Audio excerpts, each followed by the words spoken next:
I'd like to introduce our speaker, Reverend Nancy Smith. Nancy? Well, good morning, and thanks for having me. Great. And it's really weird to hear Reverend in front of my name. Just kidding. So I wanted to start my lecture with a little story I found, and it's called Hiding Man's Divinity. The gods, having stolen from man his divinity, met in council to discuss where they should hide it. One suggested that it be carried to the other side of the earth and buried, but it was pointed out that man is a great wanderer and that he might find the lost treasure on the other side of the earth. And another proposed that it be dropped into the depths of the sea, but the same fear was expressed that a man with his insatiable curiosity might dive deep enough to find it even there. Finally, after a space of silence, the oldest and wisest of the gods said, "Hide it in man himself. That is the last place he's ever going to look." And it was agreed, all-seeing and subtle and wise strategy. So man, wandering over the earth for ages, searching in all places, high and low, far and near, before he thought to look within himself for the divinity he sought. At last, slowly, dimly, he began to realize that what he thought was far off, hidden in the pathos of distance, is nearer than the breath he breathes or even the beat of his heart. I love that story. It's an ancient Hindu story that somebody kind of modernized up. But today's Father's Day, and I sat last night, all day yesterday, thinking, what am I going to say about Father's Day? And I have a lot of emotional feelings about Father's Day, and I think Spirit was saying, say what you got, just give what you get. And I was saying, so as I thought about my father, and I thought about a few things, my father had always told me each generation was meant to do better than the generation before it. And he had this really deep belief in growing and getting better, or going, whatever. They do better financially, do better emotionally, do better spiritually. And now, watching my son become a new dad, May 16th, another grandson was born. And watching this has been a miracle for me. The reason that it is such a miracle, as I watch it, as his father struggled with violence that he learned by being an adult child of an alcoholic. And his father's grandfather was a very violent alcoholic, and during most of his father's growing up time. And that's significant when I watch my son work with his son. My father lost his dad when he was 4 years old. It was during the Depression. And he was kind of a wild child because there was nobody there to watch him. His mom had to go to work. And in those days, you didn't have, you just did what you did. And so he ran wild in the neighborhood for a while. And then later married and went on to have 9 children. And I remember one day, as I was going through my own divorce and becoming a single mom, he confessed to me and said, I never knew what I was doing when I was raising you guys. It was totally a mystery to me. So every day I just got up and I did what I had to do. And we all survived. I think my mother had more to do with it than my father, but we all got there. And I have to say that my father's ability to hang in there and be curious about life really helped him to embrace being the parent that he never had. So watching my son step into fatherhood with all of this in his background has been amazing.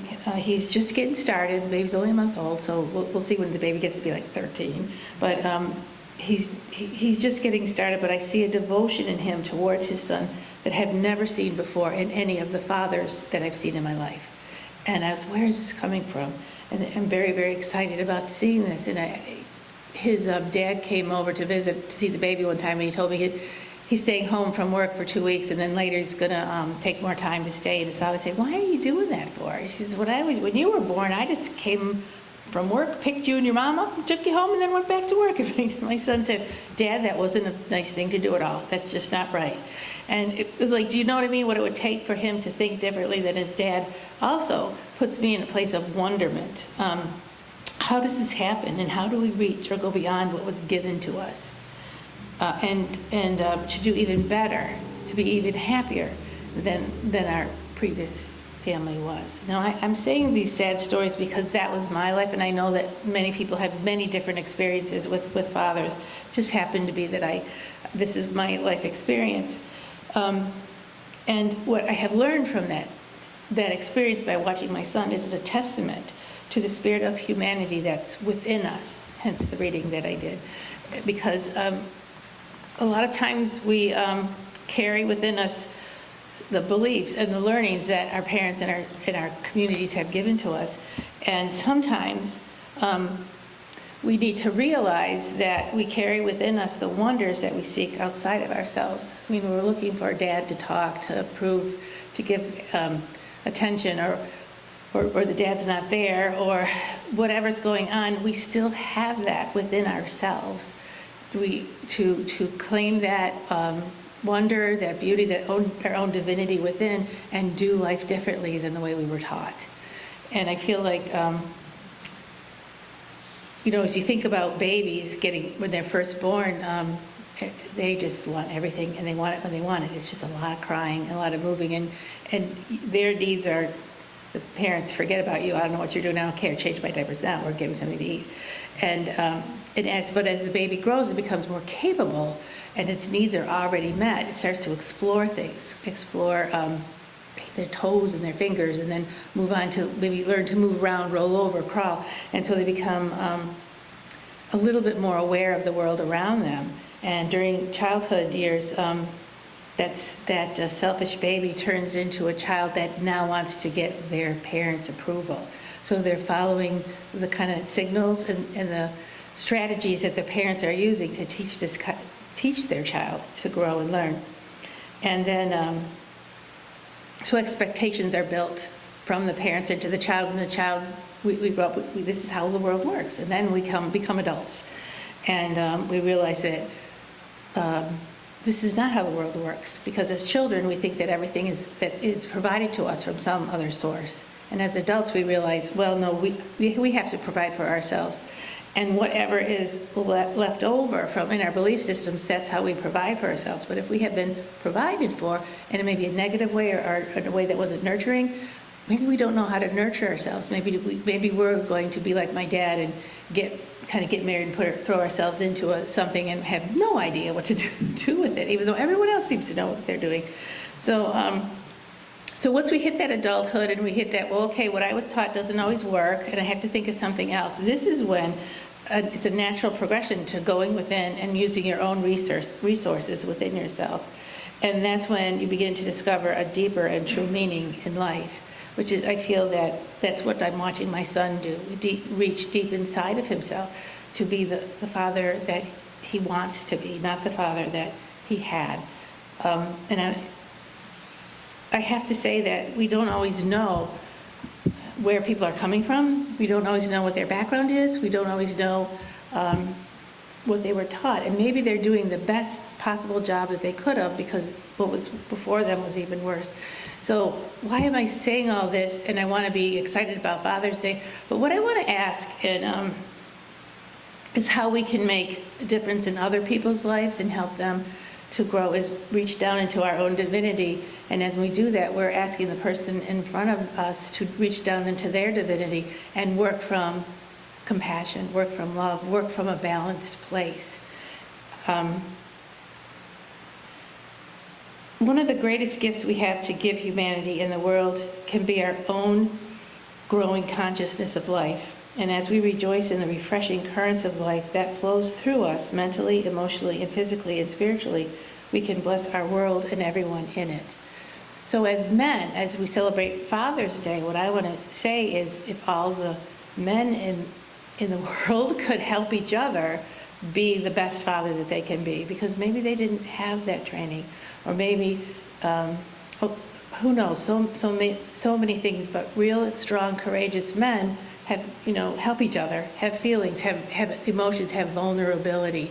And I noticed, as I grew up and everybody else did, is that sometimes the pressure on being a father or a man or in the society is you have to know everything, you have to bear all things, you have to, well, you're not supposed to complain because that shows weakness. And all of these expectations to be a strong man can really push that your spirit, the masculine spirit, down. I want to talk a little bit about the sacred masculinity and the wounded masculine, the wounded father, a little bit, because there's always been, in growing up in my time and seeing spiritual things, they're talking about the wounded mother or the mother wound or the sacred feminine, but I don't hear a lot of conversations around the sacred masculine and what that means. I've met a lot of men and seen a lot of their pain, which comes from not being heard, not being able to talk, and having a lot of expectations on them that aren't even connected to who they are as a person. And I feel like as I celebrate Father's Day, I want to kind of invite all of us, men and women, to see the sacred masculine in the men around us, and even the sacred masculine within ourselves. Because we need both masculine and feminine to be strong and to move forward. So if there is somebody in your life that's struggling,